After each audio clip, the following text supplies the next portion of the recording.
Good morning बच्चों, कैसे हो आप लोग। आज हम लोग इलेक्ट्रोकेमिस्ट्री पार्ट 4 में फॉर क्लास 12 इस वीडियो में हम लोग डिस्कस करेंगे नस्ट इक्वेशन के बारे में। नस्ट इक्वेशन जो इक्वेशन है वो दिया गया है हमारा इलेक्ट्रोड पोटेंशियल के लिए, फॉर इलेक्ट्रोड पोटेंशियल। तो यहाँ पे यदि हम लोग देखें तो नस्ट जो है, this is the German chemist. Nernst जो है एक जर्मन केमिस्ट है जो कि नोबेल प्राइज विनर भी रह चुके हैं। इन्होंने एक बहुत ही अच्छा काम किया। जैसे कि आप लोग जानते हैं कि स्टैंडर्ड इलेक्ट्रोड पोटेंशियल हम लोग फाइंड आउट कर सकते हैं किसके हेल्प से, हाइड्रोजन इलेक्ट्रोड के हेल्प से। स्टैंडर्ड हाइड्रोजन इलेक्ट्रोड के हेल्प से हम लोग standard electrode potential find out कर सकते हैं किसी भी सेल का। But that is the term standard. यदि हम लोग बात करें यहाँ पे स्टैंडर्ड की,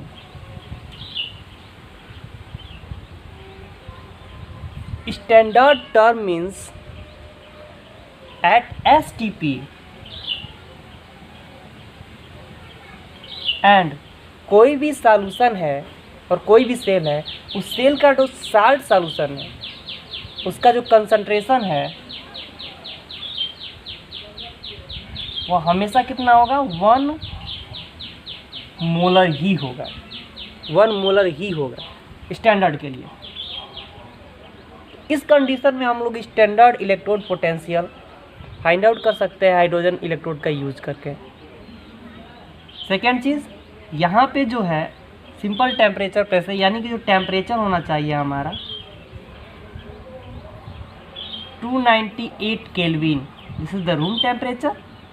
टेम्परेचर इससे अधिक नहीं होना चाहिए, ना ही तो कम होना चाहिए। तीसरी चीज़ प्रेशर। प्रेशर जो है हमारा वो 1 atm होना चाहिए, और इससे ज़्यादा भी प्रेशर नहीं होना चाहिए, कम भी नहीं होना चाहिए। इसका मतलब ये है, this is the standard condition at which we can measure the standard electrode potential. एक स्टैंडर्ड कंडीशन है जिस पे कि हम लोग standard electrode potential find out कर सकते हैं।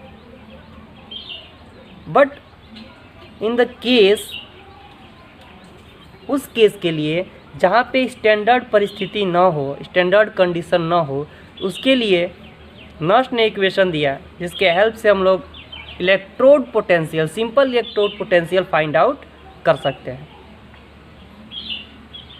बात को समझिएगा आप लोग कि यहाँ पे हम लोग बात कर रहे हैं स्टैंडर्ड इलेक्ट्रोड पोटेंशियल की, जो कि हम लोग स्टैंडर्ड कंडीशन में ही फाइंड आउट कर सकते हैं। तो बहुत सारे ऐसे सॉल्यूशंस हैं जिसकी मोलारिटी जो है 1 से अधिक हो सकती है, कम हो सकती है। टेम्परेचर जो है उस सॉल्यूशन का अधिक हो सकता है, कम हो सकता है। प्रेशर वहाँ पे कम हो सकता है, अधिक हो सकता है। तो इन परिस्थितियों के लिए, इन ऐसे कंडीशन के लिए नस्ट ने एक इक्वेशन दिया, जिस इक्वेशन की सहायता से हम लोग किसी भी सेल का इलेक्ट्रोड पोटेंशियल फाइंड आउट कर सकते हैं। ध्यान देंगे हम लोग कि यहाँ पे जो इक्वेशन दिया गया था नस्ट द्वारा, suppose we have a metal. यदि हमारे पास कोई एक मेटल है, M सॉलिड है, यदि ये मेटल 2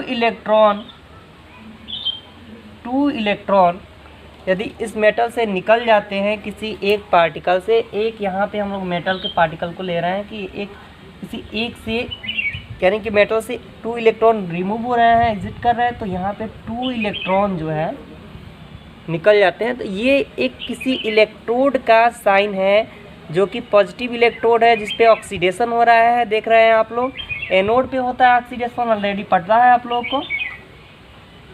तो इसके लिए जो है नस्ट ने जो इक्वेशन दिया वो हमारा इक्वेशन है E cell is equal to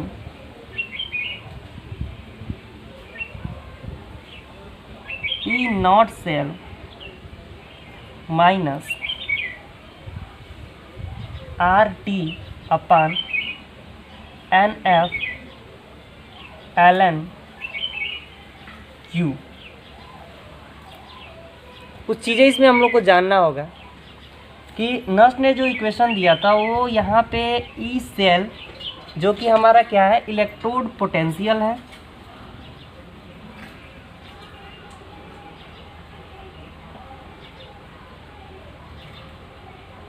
E not cell, standard electrode potential. Okay, और इन दोनों में जो रिलेशन है यहाँ पे जो होता है स्टैंडर्ड से कुछ कम इन्होंने बताया, जो इलेक्ट्रोड पोटेंशियल होगा वो होगा, जो कि यहाँ पे शो किया गया है। कितना कम होगा? RT/NF into log capital log N capital log Q. अब ln जो है यहाँ पे कैपिटल लॉग को शो करता है। कैपिटल लॉग को हम लोग यहाँ पे शो करने के लिए इसको हम लोग ऐसे भी लिख सकते थे, लॉग बेस ई क्यू। ठीक है, अब यहाँ पे हम लोग ध्यान देंगे इसमें जो टर्म्स यूज किए गए हैं क्या हैं। आर क्या है यहाँ पे? Gas constant. ठीक है, टी क्या है? Temperature, kelvin temperature. एन क्या है? एन, यही समझना मेन है इसमें। एन क्या है? Number of electron is removed in the process of oxidation. Number of electron are removed in the process of oxidation or accept in the process of reduction. N is the number of electron or number of removed electron in the process of oxidation or reduction. F is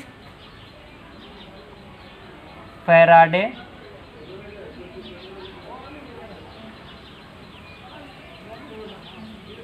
constant having value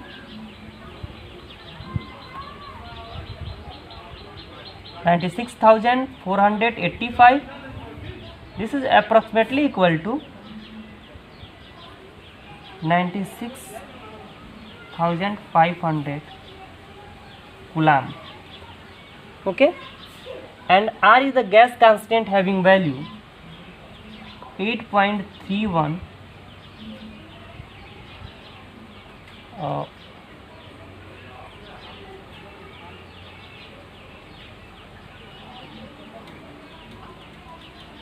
joule per kelvin per mole, joule per kelvin per mole. Okay, this is the Nernst equation. अब यहाँ पे हम लोग देखें कि इस नॉस्ट equation में एक बार फिर से ये इलेक्ट्रोड पोटेंशियल, ये स्टैंडर्ड इलेक्ट्रोड पोटेंशियल है। आर क्या है? गैस कांस्टेंट है। फिर टी क्या है? टेम्परेचर है, केल्विन टेम्परेचर। एन क्या है? Number of electron remove in the process of oxidation और accept in the process of reduction. F is the Faraday constant having value 96,485। This is approximately equal to 96,500 coulomb. And अब यहाँ पे हम लोग देखें कि इस इक्वेशन को यदि हम लोग यूज करते हैं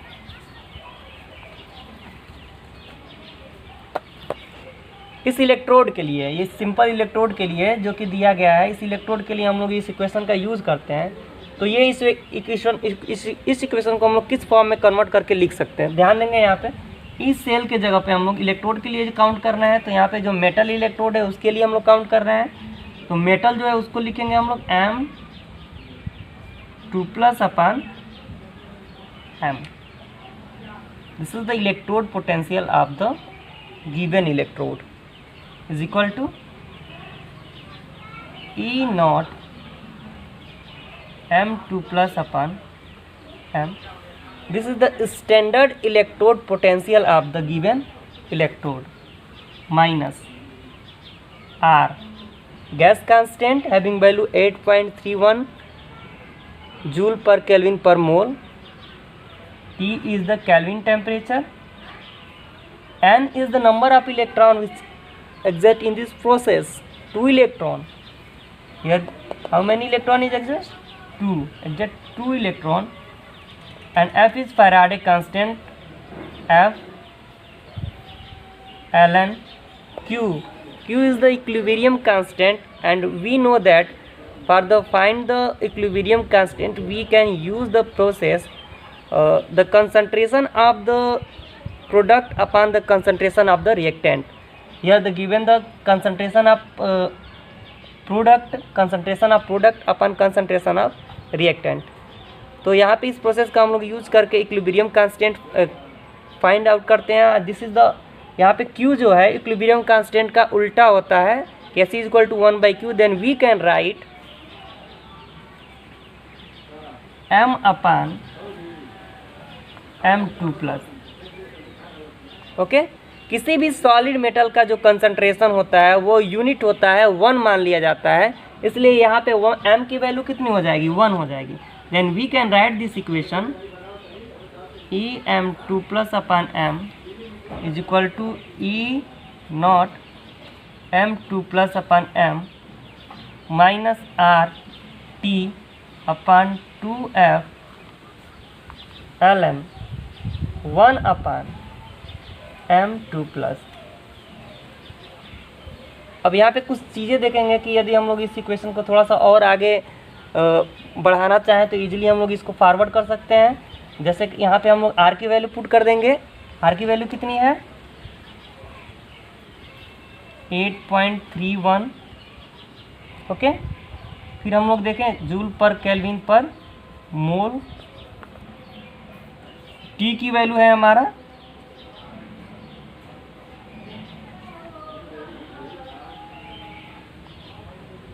298 केल्विन रूम टेम्परेचर। यहाँ पे हम लोग देख रहे हैं F का वैल्यू कितना है, तो F का वैल्यू है 96,500 कूलाम। अब ये सारे वैल्यू हम इसमें पुट करते हैं और स्मॉल लॉग को कैपिटल लॉग में चेंज करने का जो तरीका होता है इसमें खास यही ध्यान देना है, एग्जाम में प्रॉब्लम यही होता है बच्चों को। यहाँ पे यदि कैपिटल लॉग है लॉग बेस ई दिया है 1 upon m2 plus, then we can write this, यानी ये हमारा जो कैपिटल लॉग n ln है इसको स्मॉल लॉग में कन्वर्ट करने के लिए हम लोग कन्वर्ट करेंगे तो ये हो जाएगा 2.303 small log base 10 1 by m2 plus. तो अब हम लोग चाहें तो यहाँ से t की वैल्यू, r की वैल्यू और f की वैल्यू, फिर यहाँ पे स्मॉल लॉग को कैपिटल लॉग को स्मॉल लॉग में कन्वर्ट करके यहाँ पे वैल्यू पुट कर सकते हैं, जिससे कि ये इक्वेशन थोड़ा सा सिंपल हो जाएगा। तो इस इक्वेशन को सिंपल करने के लिए आप लोग इस वैल्यू को पुट कर सकते हैं। Okay, this is the next equation. ये हमारा नेक्स्ट इक्वेशन है। थोड़ा सा यूजेज इसका हम लोग सीखेंगे यहाँ पे कि कैसे इसको हम लोग यूज़ कर सकते हैं। जैसे कि अभी आप लोगों ने वैल्यू पुट करने के लिए देखा, तो ये यहाँ पे हम लोग रखेंगे। जैसे अब कोई भी इलेक्ट्रोड आपको दे दिया जाए, जैसे सिंपली अब आपको दे दिया जाए copper zinc electrode, Zn convert होगा Zn2 प्लस में प्लस 2 इलेक्ट्रॉन। ठीक है, तो यहाँ पे इसको हम लोग लिखेंगे for using NERNST next equation, it can be written as E Zn2 plus upon Zn is equal to E naught Zn2 plus upon Zn minus, अब ये कन्वर्ट हुआ है जो वैल्यू स्मॉल लॉग में, तो वो हो जाता है हमारा 2.303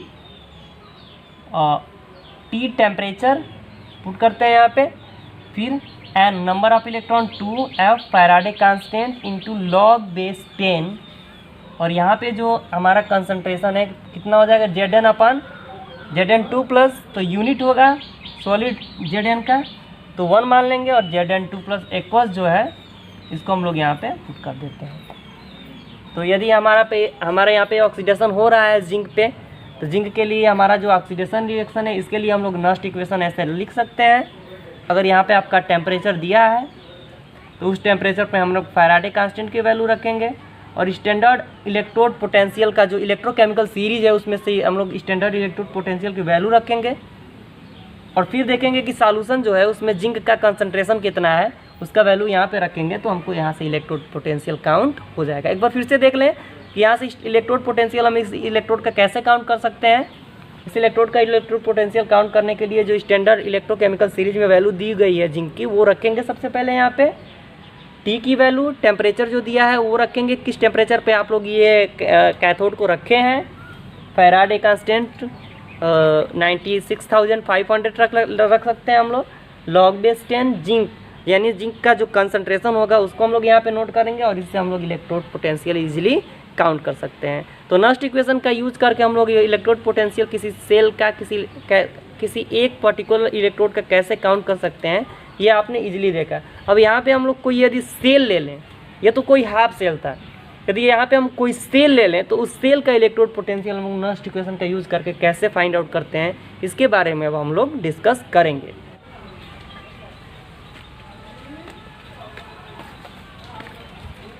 find the electrode potential of the Daniell cell with the help of Nernst equation. एक चीज़ और, at any concentration, at any concentration, किसी भी कंसंट्रेशन पे डैनियल सेल का जो इलेक्ट्रोड पोटेंशियल होता है वो 1.1 होता है स्टैंडर्ड इलेक्ट्रोड पोटेंशियल। लेकिन इलेक्ट्रोड पोटेंशियल हम लोग फाइंड आउट कर रहे हैं एट एनी कंसंट्रेशन, किसी भी कंसंट्रेशन पे। तो जो यूनिट कंसंट्रेशन है उस पर 1.1 होता है, लेकिन किसी भी कंसंट्रेशन पे क्या होगा, इसके लिए हम लोग नस्ट इक्वेशन का यूज़ करते हैं और फाइंड आउट करते हैं। तो सबसे पहले हम लोग जानते हैं कि नस्ट इक्वेशन जो डैनियल सेल का जो इक्वेशन होता है Zn solid plus Cu2 plus aqueous arrow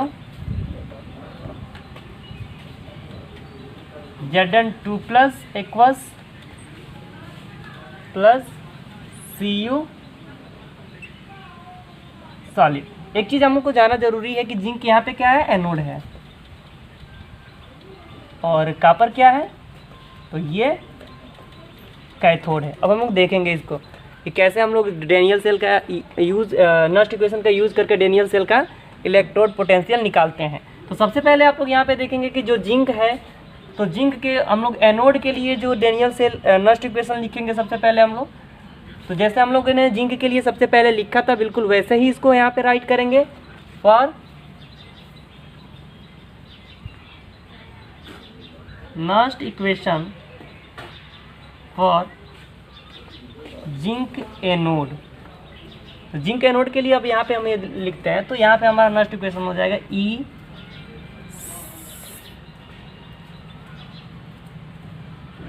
Zn 2 plus upon Zn is equal to E not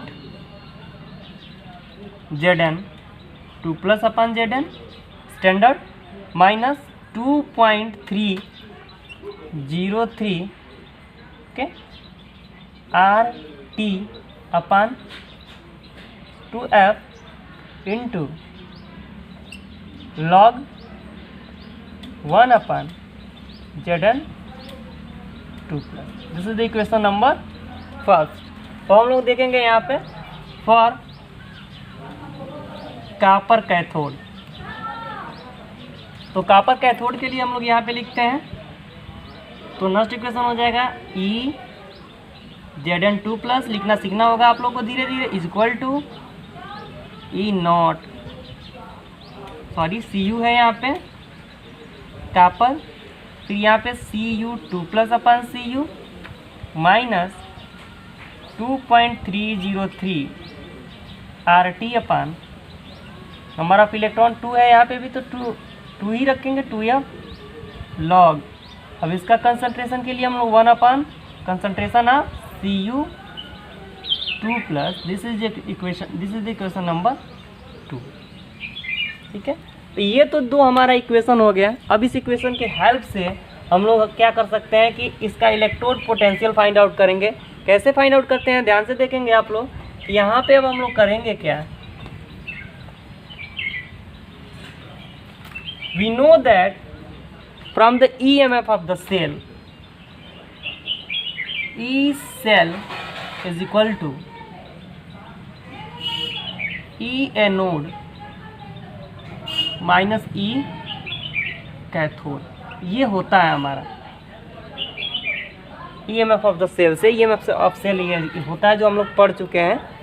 ठीक है, आगे हम लोग देखते हैं E एनोड की वैल्यू यहाँ पे जो दी गई है, sorry E cathode minus E anode होता है। यहाँ पे पढ़े थे हम लोग, वहाँ पे E right minus E left, right में कॉपर होता है और लेफ्ट में जिंक होता है। तो यहाँ पे हम लोग सबसे पहले यूज़ करेंगे कैथोड के लिए कॉपर का वैल्यू कितना है Cu2+/Cu minus electrode potential of zinc, electrode potential of zinc electrode. यहाँ से जिंक के इलेक्ट्रोड पोटेंशियल की वैल्यू और कॉपर की इलेक्ट्रोड पोटेंशियल की वैल्यू, दोनों की वैल्यू पुट कर देंगे इस इक्वेशन में। तो यहाँ से ई सेल हमारा बाहर निकल जाएगा, यानी निकल के सामने आ जाएगा। तो देखते हैं हम लोग यहाँ पे अब दोनों की वैल्यू रखेंगे हम लोग यहाँ से। तो यहाँ से हमारा वैल्यू हो जाएगा ई सेल, और E cell is equal to Cu। तो वैल्यू रखते हैं हम लोग, तो वैल्यू डायरेक्ट रख देते हैं Cu2+/Cu standard electrode potential of copper, फिर minus standard electrode potential of zinc and minus यहाँ पे क्या हो जाएगा हमारा, तो यहाँ पे हो जाएगा हमारा वैल्यू रखेंगे तो 2.303 RT/NF into log Zn2+/Cu2+। Log का हम लोग एप्लीकेशन यूज करेंगे, log m minus log n is equal to log m/n, और इसका यूज़ करके जब हम लोग वैल्यू पुट करेंगे तो ये हमारा ई सेल की वैल्यू इतनी मिलेगी। और यहाँ से हम लोग कॉपर की और जिंक की वैल्यू रख देते हैं, तो यहाँ से ई नॉट सेल यानी कि जिंक का इलेक्ट्रोड पोटेंशियल ई सेल हम लोग यहाँ पे डेनियल सेल का आसानी से काउंट कर सकते हैं। तो ई सेल अब जो कंसंट्रेशन दिया होगा बुक में उसका यूज़ कर लेंगे हम लोग यहाँ से इजीली। और यहाँ से स्टैंडर्ड इलेक्ट्रोड पोटेंशियल की वैल्यू आप लोग जानते हैं कॉपर के लिए होता है 0.34, फिर माइनस है, और हम लोग काउंट किए थे कि जिंक के लिए होता है -0.74, शायद आप लोग को भूल गया हो। एक बार इलेक्ट्रोकेमिकल सीरीज में देख लीजिएगा, इसको नहीं भूला हो तो, और इसको लर्न ही कर ले तो बेटर होगा। -2.303 आर की वैल्यू बताए थे आप लोग को 8.31, टेम्परेचर जो दिया होगा गिवन टेम्परेचर रख लेंगे हम लोग। फिर यहाँ पे N2 है Faraday constant 96,500 into log Zn2+ concentration upon Cu2+। तो जो कंसंट्रेशन दिया होगा न्यूमेरिकल में वो रख देंगे, टेम्परेचर रख देंगे। तो यहाँ से ई सेल की वैल्यू यानी electrode potential of the Daniell cell के लिए इलेक्ट्रोड पोटेंशियल हम लोग काउंट कर सकते हैं। ठीक है, तो स्टैंडर्ड इलेक्ट्रोड पोटेंशियल से हम लोग सीखे यहाँ पे कि नस्ट इक्वेशन का यूज़ करके कैसे किसी सेल का इलेक्ट्रोड पोटेंशियल काउंट करते हैं। और डेनियल सेल का इलेक्ट्रोड पोटेंशियल ऑलरेडी हम लोगों ने निकाला है, बस यहाँ पे कंसंट्रेशन रखना है। और इस चैप्टर में एक चीज़ और, लॉग सॉल्व करने आप लोग को आना चाहिए अच्छे से। यदि लॉग में प्रॉब्लम है तो आप लोग लॉग को एक बार बढ़िया से पढ़िए, और लॉग के कुछ बेसिक्स फार्मूले हैं उसको ज़रूर पढ़िए ताकि कोई प्रॉब्लम ना हो न्यूमेरिकल को सॉल्व करने में। चलिए आगे देखते हैं अगला टॉपिक हम लोगों का। अब इससे रिलेटेड दो टॉपिक छोटा छोटा और है। पहला तो जो है इक्विलिब्रियम कांस्टेंट के लिए, और दूसरा जो है गिब्स फ्री एनर्जी। तो हम लोग देखते हैं दूसरा जो टॉपिक है हमारा, सेकंड टॉपिक लास्ट इक्वेशन में ही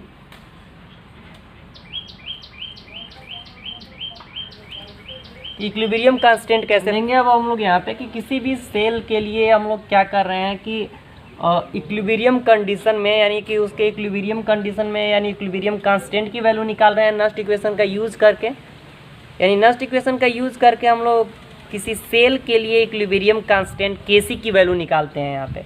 तो यहाँ पे हम जानते हैं पहली चीज़, इन इक्विलिब्रियम कंडीशन, इक्विलिब्रियम के कंडीशन में कंडीशन ई सेल यानी electrode potential of cell is equal to 0। ऐसा इसलिए होता है कि इक्विलिब्रियम जो कंसंट्रेशन होता है सेल का वो 0 हो जाता है। ठीक है, तो यहाँ पे कंसंट्रेशन जब दोनों का इक्वल हो जाएगा, तो इक्वल कंसंट्रेशन जब हम लोग एज्यूम करेंगे तो इक्वल कंसंट्रेशन पे जो ई सेल की वैल्यू होती है हमेशा क्या होती है, 0 होती है। अब यहाँ पे देखेंगे E cell is equal to, ये वैल्यू 0 हो गई हमारी, तो 0 पुट करेंगे यहाँ पे E not cell is equal to 2.303 RT upon NF log 10। और जब इस नॉट सेल 0 होता है तो Q बदल करके KC में कन्वर्ट हो जाता है यहाँ से, ठीक है। जो हमारा एक क्विशिएंट है वो कन्वर्ट होके किस में कन्वर्ट हो जाता है, इक्विलिब्रियम कांस्टेंट KC में। अब यहाँ पे इसको हम लोग लिख सकते हैं E not cell is equal to minus 2.303 RT upon NF और log बेस 10 KC, ठीक है। यहाँ से आप लोग KC की वैल्यू, स्टैंडर्ड इलेक्ट्रोड पोटेंशियल, फिर number of electron, Faraday constant, R gas constant और T टेम्परेचर रख करके KC की वैल्यू आप लोग काउंट कर सकते हैं। तो ये हमारा रिलेशन था, standard relation between the standard electrode potential and equilibrium constant KC। Relation याद रखना है आप लोगों को। एक रिलेशन हमारा और बच रहा है इसमें, जो कि लास्ट है,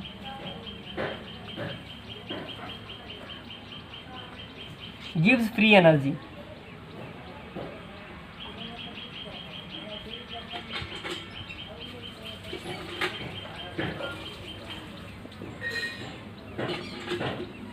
एक इक्वेशन और हमारा जो बच रहा है गिव्स फ्री एनर्जी, देखेंगे हम लोग इसमें। तो गिव्स फ्री एनर्जी के लिए जो हमारा यहाँ पे इक्वेशन होता है, delta R G is equal to minus N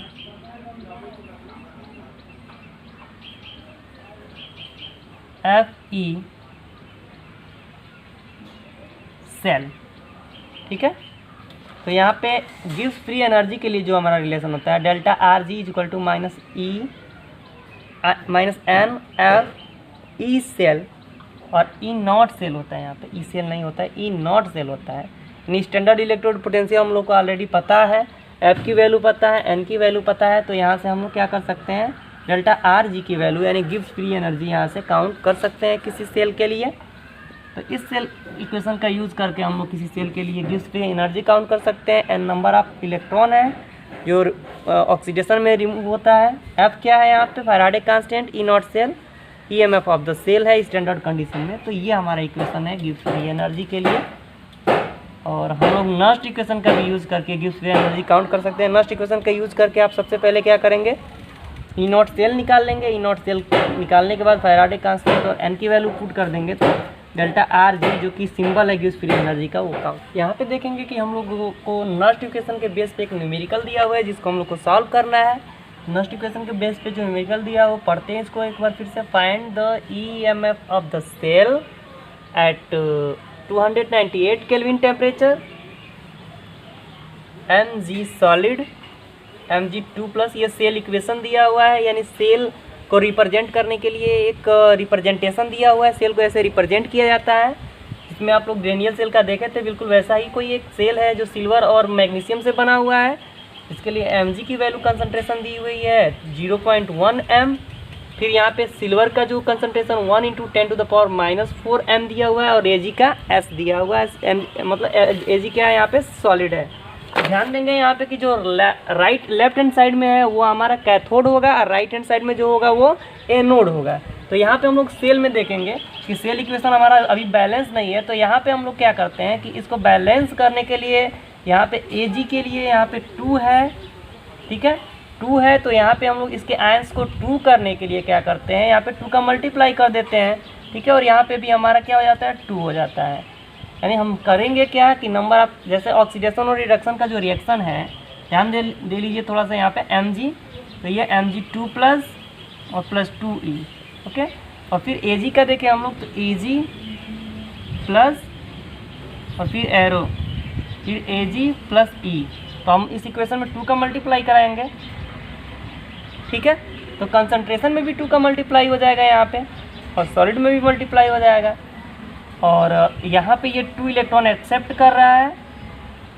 अब हम इसको ऐड कर देते हैं, 2 इलेक्ट्रॉन से 2 इलेक्ट्रॉन कैंसिल हो जाएगा, बचेगा क्या, Mg + 2Ag plus arrow Mg2+ plus 2Ag।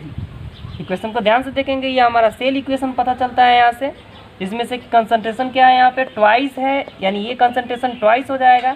तो यहाँ पे जब इसकी वैल्यू रखेंगे इसका स्क्वायर रख देंगे, ये ध्यान देने वाली चीज़ है। और इलेक्ट्रॉन कितना एग्जेक्ट हो रहा है 2, तो n की वैल्यू 2 होगी यहाँ पे।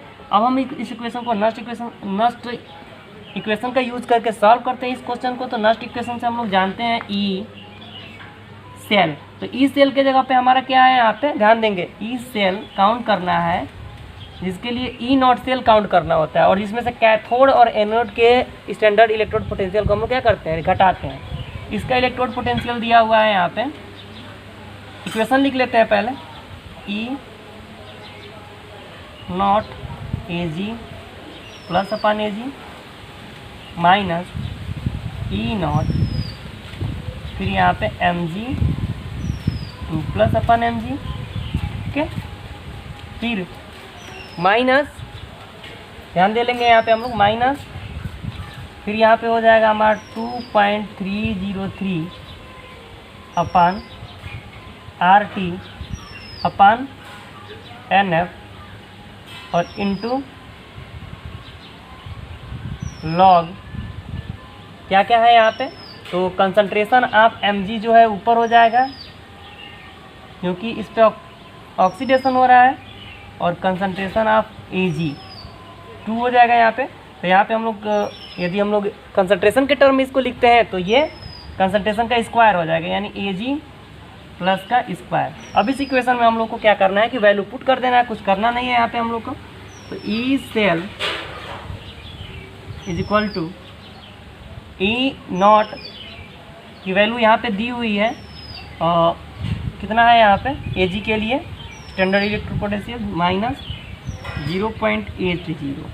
फिर देखेंगे ब्रैकेट बंद कर लेते हैं माइनस, और फिर यहाँ पे निगेटिव वैल्यू दी हुई है मैग्नीशियम की, जिसको घटाना है 2.37 वोल्ट, ओके। ब्रैकेट बंद कर लेते हैं ये, फिर हमारा दिया हुआ है माइनस 2.303, आर की वैल्यू कितनी होती है 8.31 इंटू टी की वैल्यू 298 दिया हुआ है ऑलरेडी, और अपान हो जाएगा एन की वैल्यू 2, और फिर फैराडे कांस्टेंट 96,500 और इंटू लॉग। अब ध्यान दीजिएगा यहाँ पे बेस 10 हो जाएगा हमारे यहाँ पे, और Mg की वैल्यू कितना है यहाँ पे कंसंट्रेशन 0.1 है, और फिर Ag का कंसंट्रेशन कितना है 1 इंटू 10⁻⁻⁴ का स्क्वायर हो जाएगा यहाँ पे, क्योंकि यहाँ पे स्क्वायर है तो यहाँ पे भी स्क्वायर हो जाएगा। अब इसको हम लोग सॉल्व कर लेते हैं, तो हो जाएगा हमारा E cell is equal to, चलिए घटाते हैं, तो घटाने पे हमारा जो वैल्यू है यहाँ पे हो जाएगा माइनस और माइनस, यहाँ पे भी माइनस है और यहाँ पे भी माइनस है, तो ये जो वैल्यू है हमारा 2.37, तो 2.37 जो वैल्यू है, और यहाँ पे 8 पॉइंट समथिंग है जो वैल्यू हमारा Ag का, ये पॉजिटिव वैल्यू दिया हुआ है सॉरी यहाँ पे, तो यहाँ पे पॉजिटिव वैल्यू दिया हुआ है, तो इसमें और इसमें दोनों में हम लोग एडिशन कर लेते हैं, तो यहाँ पे हो जाएगा 7, और यहाँ पे हो जाएगा 8 और 3 11, 1 आएगा यहाँ पे, और यहाँ पे हो जाएगा 3, यानी -3.13, और फिर यहाँ पे हो जाएगा माइनस, मल्टीप्लाई करा लेते हैं ऊपर वाले डिजिट का, तो वो हो जाएगा 0.0591 अपान, फिर यहाँ पे इसका मल्टीप्लाई, फिर यहाँ पे टेम्परेचर, और ये हम लोग सॉल्व करके टोटल आता है हमारा 0.0519, 2 की वैल्यू यहाँ पे रख देते हैं, इंटू हो जाएगा लॉग। अब यहाँ पे ध्यान देने वाली बात है 10⁻⁴ है, और ट्वाइस होगा तो 10⁻8 हो जाएगा, और ऊपर जाएगा तो 10⁻−8 है तो 10⁻+8 होगा, और यहाँ पे 10⁻−1 ऑलरेडी दिया हुआ है, तो 10⁻−8 में से यदि 1 को माइनस करते हैं +8 हो जाएगा, तो और 1 माइनस होगा तो कितना होगा 10⁻−7 बेस 10 कैंसिल हो जाएगा, यहाँ पे बचेगा केवल 7, ठीक है। 7 log 10 की वैल्यू 1 होती है, तो यहाँ पे हो जाएगा हमारा -3.17 माइनस 0.0591 अपान 2, और फिर यहाँ पे हो जाएगा हमारा log 7 log इंटू ये आगे आ जाता है 7 log 10⁻10। फिर यहाँ पे कुछ बचा हुआ है, देख लेते हैं हम लोग, वैल्यू रख लेते हैं। तो E cell is equal to हो जाएगा -3.17 माइनस, अब यहाँ पे ये 1 हो जाएगा, केवल 7 बचेगा, तो यहाँ पे मल्टीप्लाई करा लेंगे हम लोग यहाँ पे।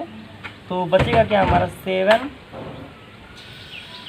3 6 बचेगा 5 7 35 एंड 6 35 एंड 6 हो जाएगा आपका 41 यानी ये हो जाएगा 0.5137/2। ठीक है, सॉल्व कर लेते हैं, थोड़ा सा और बचा है 3.17 माइनस डिवाइड कर लेते हैं तो कितना बचेगा 0.2 फिर 0 6 और फिर 8 ओके 5 इतना बचेगा। इसको माइनस कर लेते हैं, वैल्यू में थोड़ा सा डिफरेंस आएगा। E cell is equal to, और माइनस यहाँ पे भी है माइनस यहाँ पे है, तो इंक्लूड हो जाएगा। इंक्लूड होगा तो कितना होगा -3.123 हो जाएगा 7685 वोल्ट। तो ऐसे ही हम लोग को नेक्स्ट इक्वेशन पे इक्वेशन आएंगे जिसको सॉल्व करने होंगे। ठीक है, आगे हम लोग नेक्स्ट पार्ट देखेंगे इलेक्ट्रोकेमिस्ट्री पार्ट 5, और अगले वीडियो में फिर हम लोग अगले टॉपिक को कंडक्टिविटी को समझेंगे, कंडक्टेंस को समझेंगे। So guys thank you for watching.